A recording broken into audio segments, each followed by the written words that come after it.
فبتلاقيه بيدور على أي باب صغير يدخل منه تاني. ممكن يبان في رسالة تافهة جدا زي ازيك، كنت عايز اقول لك على الكتاب بتاعك اللي عندي، هو الرقم اللي لسه معاك موجود، كنت عايز اتأكد من حاجة صغيرة. هنا بقى الكلام ده مش براءة، دي مش مجرد صدفة، دي محاولة انه يفتح معاك حوار حتى لو الحوار فارغ. هنا بقى هو مش جاي عشان الكتاب ولا عشان الرقم، هو جاي عشان يتأكد إنك لسه موجود في حياته.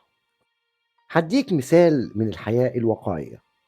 كم مرة حصل معاك إن شخص بعد الفراق بيبعت لك رسالة غريبة كده؟ مرة واحدة قالت هو بعت لي عشان يسألني عن نوع القهوة اللي كنت بشربها.